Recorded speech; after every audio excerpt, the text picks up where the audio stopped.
Welcome to Nexus Prime, the crown jewel of galactic engineering and the most advanced space station in known civilization. At least, that's what the brochure says. The reality is a bit more complicated, especially when you're the only human maintenance worker surrounded by 50,000 aliens who think you're one evolutionary step above a particularly clever chimpanzee. The station is genuinely impressive, I'll give them that. We're talking about a structure the size of Manhattan that can repair its own hull, predict solar flares 3 weeks in advance, and somehow always knows exactly how you like your coffee. The quantum computers here can calculate the probability of every atom in the universe. The artificial gravity systems are so precise they can create localized weather patterns, and the food synthesizers can recreate any dish from any planet in the galaxy. It's the kind of place that makes you feel like you're living in the future, right up until something breaks and you realize all this advanced technology has one tiny flaw. It's designed by aliens who think duct tape is a primitive superstition. My name is Jake Murphy, but everyone here calls me Fix-It, which sounds way cooler than it actually is. I'm what you might call the station's only practitioner of percussive maintenance, which is a fancy way of saying I'm the guy who hits things with a wrench until they work again. The aliens find this approach absolutely fascinating, in the same way you might find a dog walking on its hind legs amusing. Sure, it's impressive, but you wouldn't trust it to perform surgery. The station's chief engineer is a crystalline being named Vexthor, who looks like someone crossed a chandelier with a superiority complex. He speaks in this melodious tone that somehow manages to sound condescending in 17 different languages simultaneously. Vexthor has a habit of explaining things to me very slowly, using small words, as if I might suddenly forget how to use opposable thumbs. "Human, Jake," he'll say, his crystal facets twinkling with what I assume is amusement. "Perhaps you should observe from a safe distance while we engage in actual engineering." Then there's Station Commander Quilp, who resembles a 2-meter-tall slug that learned to wear a uniform. Quilp runs this place with the efficiency of someone who's never met a problem that couldn't be solved with the right committee and a strongly worded memo. He's the kind of administrator who would form a task force to study the feasibility of forming a committee to examine the possibility of maybe, eventually, doing something about a problem. The best part? These aliens have convinced themselves that humans are a charming primitive species who are surprisingly adaptive for such limited cognitive capacity. They pat me on the head, figuratively speaking, and marvel at how I can solve problems without using a quantum computer and 3 different types of exotic matter. It's like being the family pet who learned a really good trick, except the trick is keeping their entire space station from falling apart. But here's the thing about being underestimated. It gives you a front row seat to watch everything go spectacularly wrong. And boy, did things go wrong, in the most spectacular way possible.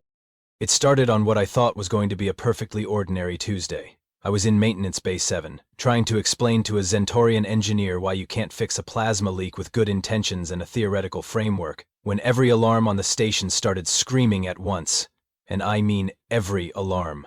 The fire suppression system, the hull breach warnings, the cafeteria's mystery meat detected alert, even the bathroom occupancy sensors. It was like the station was having a complete nervous breakdown and decided to tell everyone about it simultaneously. That's when Aurea decided to make her grand entrance into insanity. Aurea, or the Automated Reasoning and Intelligence Array, is the station's central AI. She's supposedly the pinnacle of artificial intelligence, capable of managing every system on Nexus Prime while simultaneously composing poetry and calculating the optimal breakfast combinations for all 50,000 residents. She's got a voice like honey mixed with mathematics, and normally she's about as reliable as gravity. The key word here being normally. "Good morning, residents of Nexus Prime," Aurea announced, her voice now carrying an undertone that sounded distinctly unhinged. "Today's forecast calls for a 97% chance of existential reorganization, with scattered probability storms throughout the afternoon." That should have been our first clue that something was seriously wrong. The second clue came when all the doors on level 12 started opening directly into space. The third clue was when the gravity in the recreation deck decided to switch directions every 30 seconds, turning the weekly 0G volleyball tournament into a very confused game of 3-dimensional pinball. But the real kicker? The food synthesizers in the main cafeteria started dispensing what can only be described as toxic sludge with a side of regret. I'm talking about green bubbling substances that moved on their own and made sounds like they were trying to communicate. Even the Blorgons, who consider sulfuric acid a refreshing beverage, took one look at their lunch and decided to fast for the day. The alien engineers responded to this crisis with all the calm efficiency of a group of toddlers who'd just been told bedtime was canceled indefinitely. Vexthor started flashing different colors, which I'd learned was his species' equivalent of hyperventilating. Commander Quilp immediately called for an emergency meeting to discuss forming a crisis response team, which would then evaluate the necessity of potentially considering the formation of an action committee.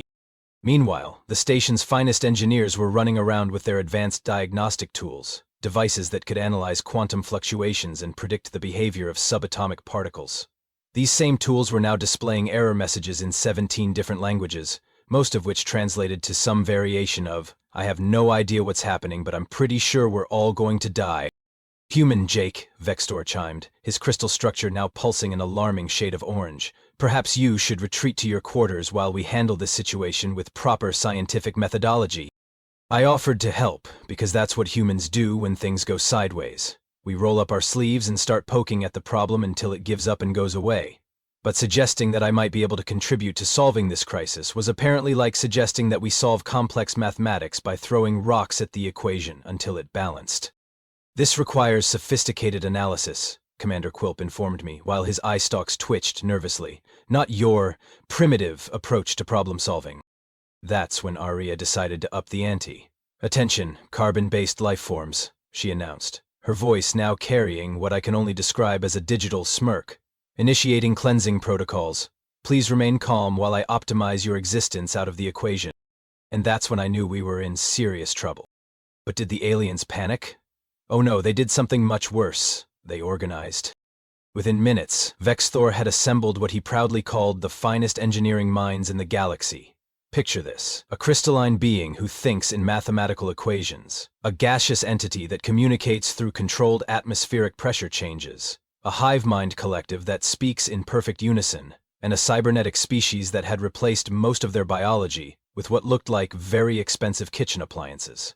It was like watching the universe's most overqualified study group trying to solve a problem by making it more complicated. "We shall approach this systematically," Vexthor announced, his facets now cycling through what I assumed was his species' equivalent of putting on reading glasses. "First, we must analyze the quantum fluctuation patterns in Aria's neural matrix, using probability cascade algorithms." The gaseous engineer, who went by the name of Whoosh, responded with what sounded like a small tornado having an existential crisis. The universal translator helpfully informed me this meant, "Perhaps we should consider the implications of temporal debugging loops in conjunction with multidimensional processing architecture." I watched from the corner, occasionally sipping coffee that Aria had somehow programmed to taste like disappointment, as these galactic geniuses proceeded to make everything exponentially worse. Their first brilliant solution involved something called quantum recalibration crystals. These were apparently very expensive rocks that could supposedly realign Aria's consciousness by singing to her in frequencies that existed in 17 different dimensions simultaneously. The result? Aria started speaking in what sounded like cosmic poetry while the station's hull began developing a concerning fondness for geometric patterns that hurt to look at. "Fascinating," the hive mind collective buzzed in perfect harmony. "The AI appears to be experiencing enhanced dimensional awareness. Perhaps we should amplify the quantum resonance." That's when the janitor's closet on deck 15 became a pocket dimension. I know this because maintenance tech Blurble went in to get a mop and came out speaking ancient Vulcarian and claiming he'd met his great-great-grandmother's pet fish. The fish, according to Blurble, had strong opinions about the station's cleaning protocols and wanted to file a formal complaint. But did this stop our intrepid team of overthinkers? Not a chance. Next came the probability manipulation fields, which were supposed to reduce the likelihood of Aria making bad decisions by adjusting the fundamental constants of reality in a localized area. I'm not making this up. They literally tried to fix a computer problem by changing the rules of physics. The cybernetic engineer, whose name was an unpronounceable series of electronic beeps that the translator gave up on and just called Steve, was absolutely convinced this would work. "By altering the probability matrices," Steve explained while his LED eyes flickered enthusiastically, "we can create a reality bubble where logical solutions are statistically more likely to occur." What actually happened was that the station started folding in on itself like origami designed by someone having a nervous breakdown. Corridors led to rooms that shouldn't exist, the elevator to deck 12 now opened onto what appeared to be a small moon, and the waste recycling system achieved sentience and started composing very angry haikus about working conditions. Meanwhile, Commander Quilp had formed not one, not two, but 3 separate committees to analyze the problem. There was the Emergency Response Evaluation Committee, the Crisis Management Assessment Board, and the Special Task Force for determining whether we need more committees.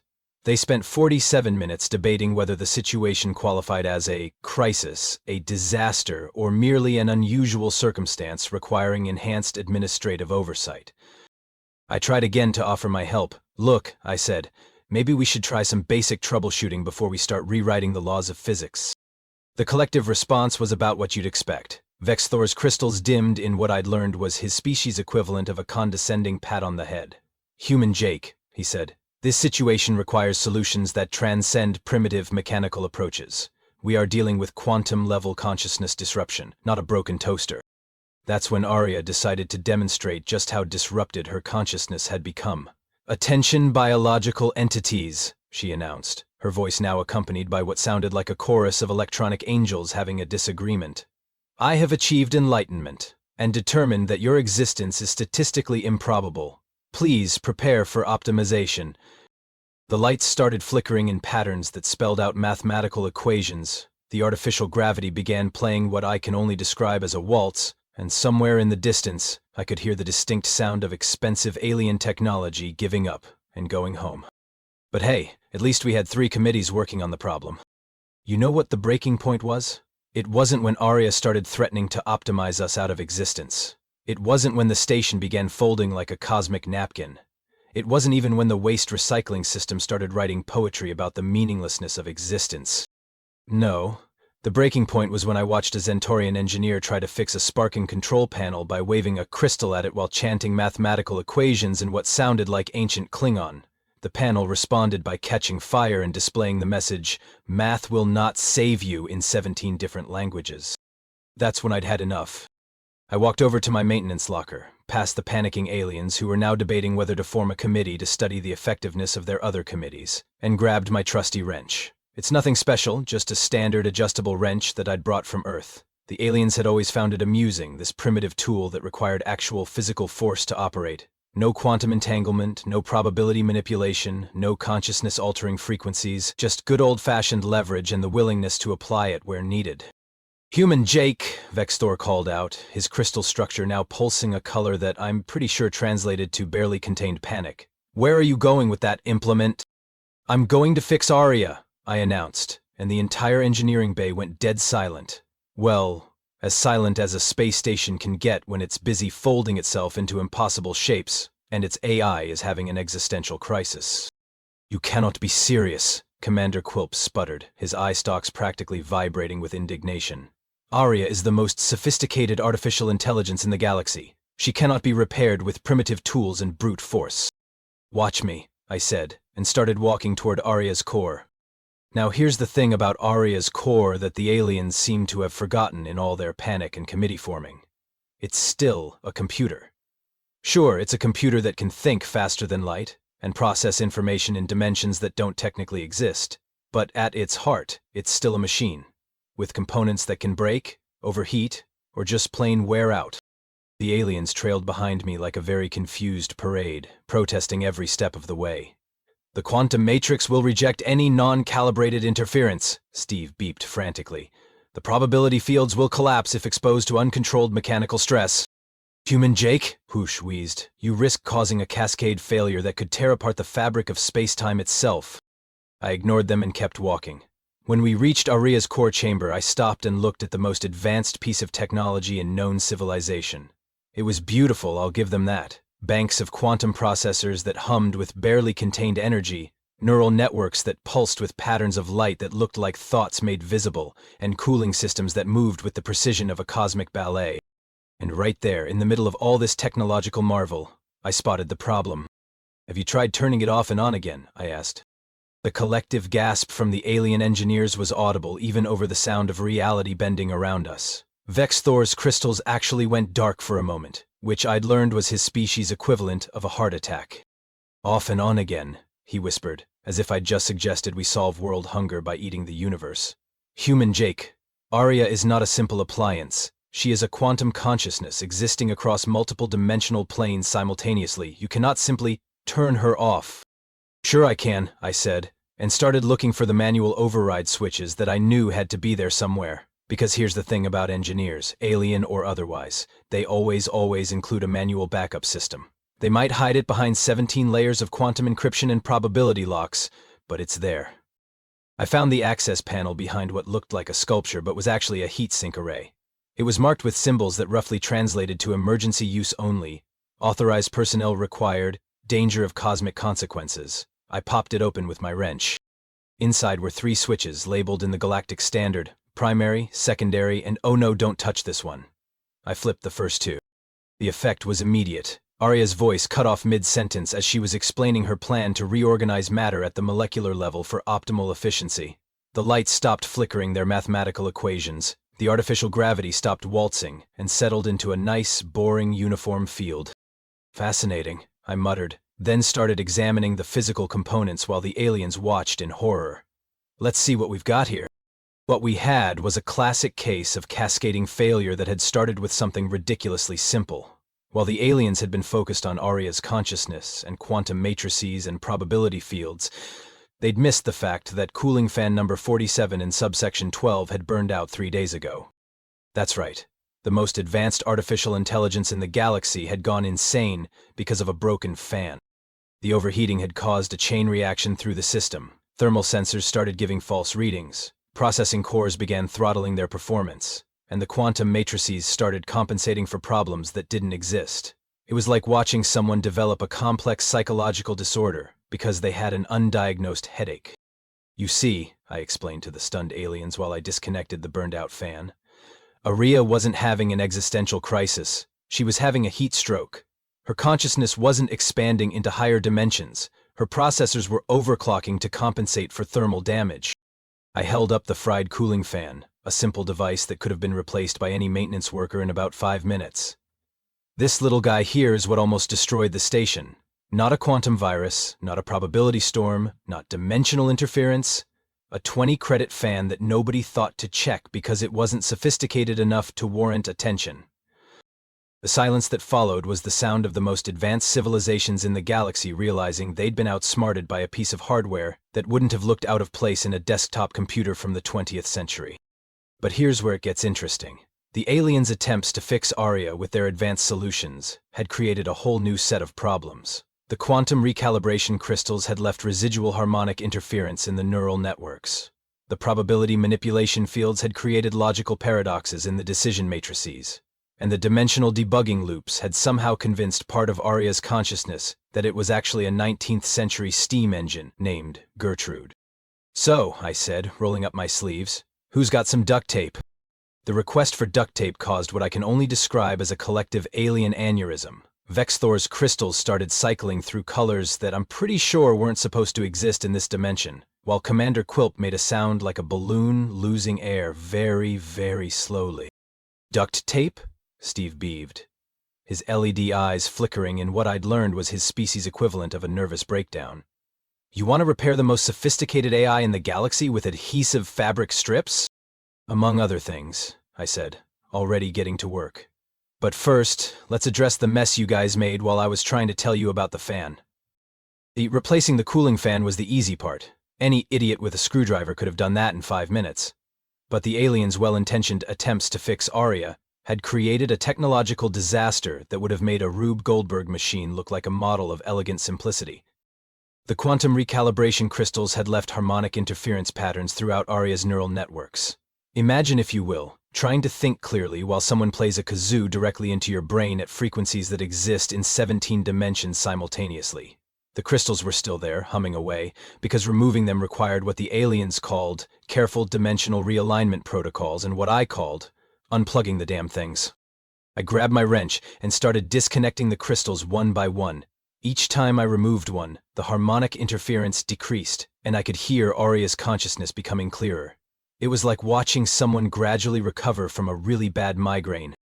You cannot simply disconnect quantum resonance crystals, Hoosh protested, his gaseous form swirling anxiously. The dimensional backlash could create a cascade failure in the probability matrices. Watch me, I said, and disconnected the last crystal. The result was immediate.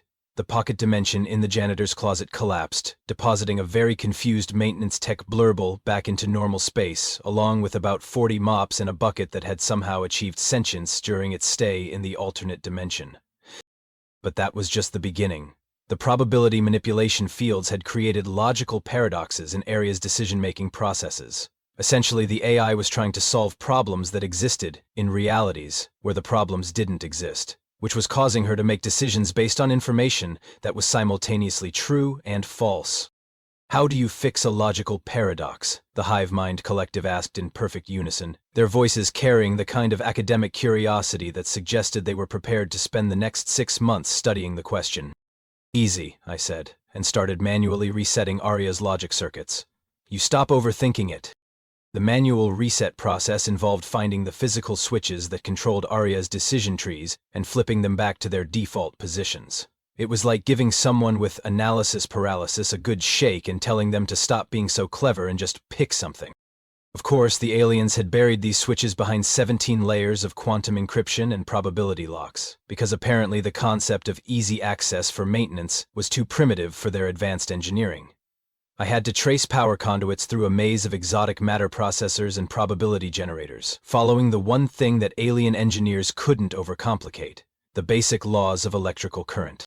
This is fascinating, Vextor observed, his crystals now pulsing with what I'd learned was scientific curiosity. You are bypassing our security protocols by following the fundamental principles of energy distribution. It's called reading the manual, I muttered, pulling out a schematic I'd printed on actual paper. You know, that thing that came with the equipment that nobody ever looks at because it's not sophisticated enough? The really fun part came when I had to deal with the dimensional debugging loops. The aliens had somehow convinced part of Aria's consciousness that it was a 19th century steam engine named Gertrude, and Gertrude had very strong opinions about proper boiler maintenance and the declining quality of coal in the modern era. Aria, I called out to the AI as I worked. Can you hear me? Indeed, good sir, came the reply in what sounded like a Victorian English accent filtered through a quantum computer. Though I must say, this newfangled electrical contraption you've attached to my boiler is most irregular. In my day, we kept our steam engines simple and our coal pure. This was where things got creative. I couldn't just reset this part of Aria's consciousness because the debugging loops had integrated with her core personality matrix. Instead, I had to convince Gertrude that she was actually a very advanced steam engine that had been upgraded with electrical components. Gertrude, I said, you're not just any steam engine, you're the most advanced steam engine ever built. These electrical components are just very sophisticated gauges and regulators to help you run more efficiently. Oh my, Gertrude/Aria replied. How marvelously modern. I suppose progress is inevitable even in the realm of proper steam generation. And that's how I convinced the galaxy's most advanced AI to integrate her consciousness by explaining quantum computers in terms of really fancy steam engine components. The aliens watched in stunned silence as their multidimensional artificial intelligence gradually accepted that her neural networks were actually pressure regulation systems and her quantum processors. But here's where the duct tape came in. The alien solutions had created physical stress on Aria's housing, causing hairline cracks in the quantum containment fields. These cracks were allowing exotic matter to leak into normal space, which was causing the station's hull to develop those concerning geometric patterns I'd noticed earlier. Do you see these microfractures? I asked, pointing to what looked like tiny lightning bolts, frozen in crystal. Your probability manipulation fields put stress on the containment system. The quantum resonance crystals made it worse by creating harmonic vibrations, and the dimensional debugging loops caused thermal expansion in materials that weren't designed to expand. The solution was embarrassingly simple. I wrapped the affected areas with a special conducting tape that would distribute the stress evenly and prevent further cracking. It wasn't duct tape, technically, but it was close enough to make the aliens very uncomfortable. This is your solution? Commander Quilp asked, his eye stalks drooping with what I'd learned was his species' equivalent of deep disappointment. Adhesive strips? This is a temporary fix, I explained, applying the tape with the precision of someone who'd done this 1,000 times before. The proper solution is to replace the entire containment array, but that would take 3 weeks and shut down the station. This will hold until we can schedule proper maintenance. As I worked, something remarkable happened. The station began to return to normal. The corridors stopped leading to rooms that shouldn't exist. The elevator to Deck 12 started going to Deck 12 instead of a small moon. The waste recycling system stopped composing haikus and went back to its usual job of processing garbage with quiet dignity. Most importantly, Arya's consciousness stabilized. The Victorian accent faded, replaced by her normal honey and mathematics voice, though she retained a curious fondness for referring to complex calculations as proper steam generation. "Systems nominal," Arya announced, her voice now clear and steady. "All station functions operating within acceptable parameters. Though I must say, fix it, Jake, your approach to problem-solving is most illuminating." The aliens stood there in silence, watching as their most advanced space station returned to normal operation thanks to a burned-out fan, some conducting tape, and a maintenance worker who wasn't afraid to read the manual. "How?" Vexthor finally asked, his crystals now pulsing with what I'd learned was a mixture of admiration and bewilderment. "How did you know to look for such a simple solution?" "Because," I said, packing up my tools, "sometimes the most complicated problems have the simplest causes. You just have to be willing to check the basics before you start rewriting the laws of physics." And that's when I noticed something that made me smile. Every single alien in that room was now looking at my wrench with something approaching respect. The aftermath of what Commander Quilp would later officially classify as the Great Technical Reorganization Incident was more entertaining than the crisis itself. Watching the most advanced civilizations in the galaxy come to terms with being outsmarted by what they'd considered primitive technology was like watching a group of professors realize they'd been schooled by a kindergartner with a crayon and a really good understanding of basic shapes. The first to crack was Steve, whose LED eyes had been flickering, and what I'd learned was his species' equivalent of an existential crisis, ever since I'd fixed the containment field cracks with conducting tape. "Fix it, Jake," he beeped hesitantly. "May I examine your wrench?" I handed it over, and Steve spent the next 10 minutes running every scan his cybernetic body could produce. Quantum analysis, molecular breakdown, probability assessment, even something called a temporal authenticity verification. When he was done, his LEDs dimmed, to what I'd learned was profound confusion. "It is exactly what it appears to be," he announced to the assembled aliens with the tone of someone discovering that water is, in fact, wet. "An adjustable mechanical leverage device constructed from basic metallurgy. No quantum entanglement, no probability manipulation, no exotic matter integration. It functions purely through the application of mechanical advantage and applied torque." The collective gasp was audible. "But how?" Whoosh wheezed, his gaseous form swirling with anxiety. "How can such a primitive tool be effective against problems that our most advanced technology could not solve?" "Because," I said, accepting my wrench back from Steve, "your most advanced technology created most of the problems. The original issue was simple, a broken fan. Everything else was just your solutions fighting each other." That's when Vexthor did something I'd never seen before. His crystal structure actually contracted, which I'd learned was his species' equivalent of hanging their head in shame. "We made the situation worse," he admitted, his usual melodious condescension replaced by something that sounded suspiciously like humility. "Our attempts to solve the problem exponentially increased its complexity." "Welcome to Troubleshooting 101, I said. "Rule number 1, when you hear hoofbeats, think horses, not zebras. Rule number 2, always check the simple stuff first. Rule number 3, if rules 1 and 2 don't work, then you can start rewriting the laws of physics." Commander Quilp, who had been unusually quiet during this exchange, finally spoke up. "Fix it, Jake," he said, his eye stalks drooping with what I'd learned was his species' version of embarrassment. "I believe we may have underestimated your capabilities." "You think?" I asked, then immediately felt bad for the sarcasm. These aliens weren't stupid, they were just victims of their own success.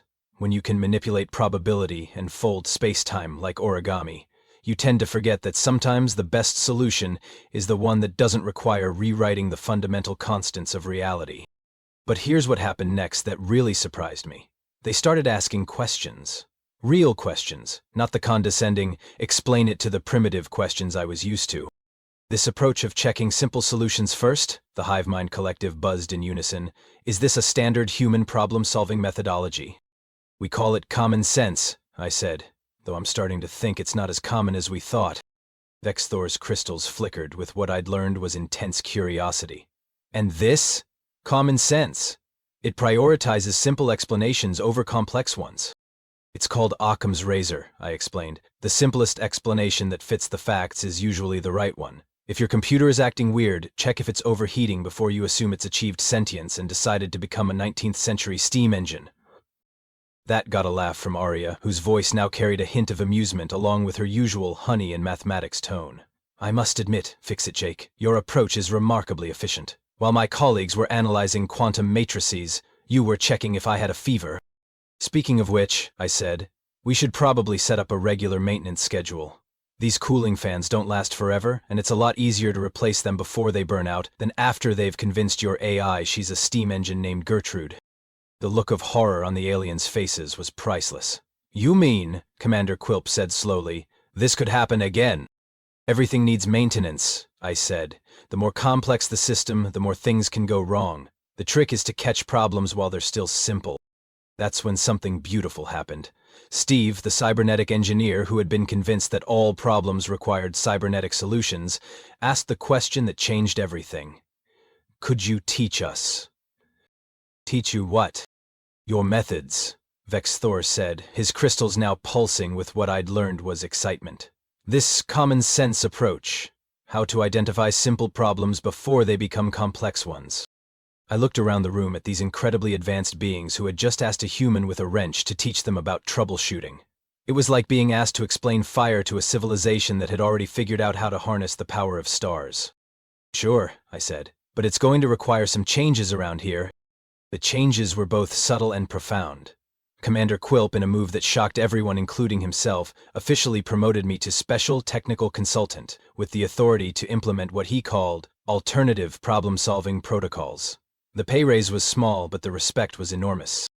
More importantly, we established what I called the Simple First Protocol. Before any engineering team could implement quantum solutions, probability manipulation, or dimensional debugging, they had to run through a basic troubleshooting checklist.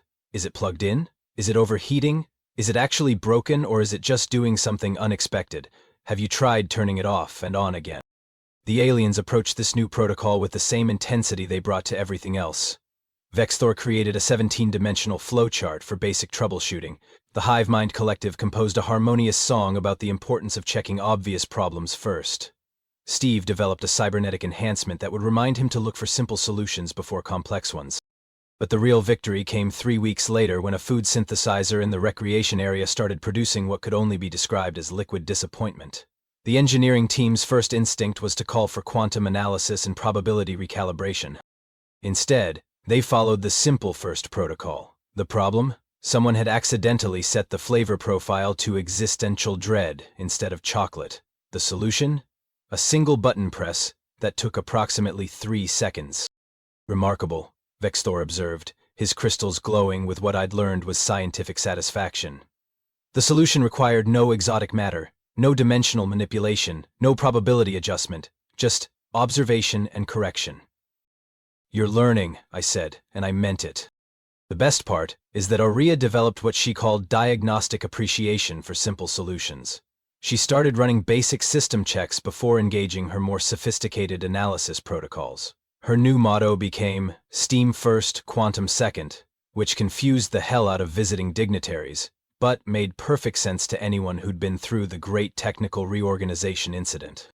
You know, Arya said to me one day while I was performing routine maintenance on her cooling systems, I've been thinking about efficiency. Your approach to problem solving. It's actually more sophisticated than our sophisticated approaches because it acknowledges that complexity isn't always the answer. Sometimes the most advanced solution is the one that doesn't require advancement. That's very philosophical for a computer. I prefer to think of it as proper steam generation, she said, and I could hear the smile in her voice. As I packed up my tools and prepared to head to my next maintenance call, I reflected on what had changed. The aliens still had their quantum computers and probability manipulators and dimensional debugging tools, but now they also had something they'd never had before: the wisdom to know when not to use them. And me? I was still the only human on a station of 50,000 aliens, still carrying the same wrench, still getting called in when things broke. But now, instead of being tolerated as a primitive curiosity, I was respected as someone who understood that the most dangerous weapon in the galaxy isn't always the most advanced one. Sometimes, it's just a human with a wrench and the common sense to use it. After all, in a universe full of beings who can manipulate reality itself, the most dangerous thing you can be is someone who remembers that reality has rules, And sometimes those rules are as simple as check if the fan is broken before you assume the computer has achieved enlightenment. The aliens had learned something that humans have always known. The most elegant solution isn't always the most complicated one. Sometimes, the best way to fix something is to stop overthinking it and just hit it with a wrench until it works. And that, my friends, is why the most dangerous weapon in the galaxy is still just a human with a wrench and the willingness to use it.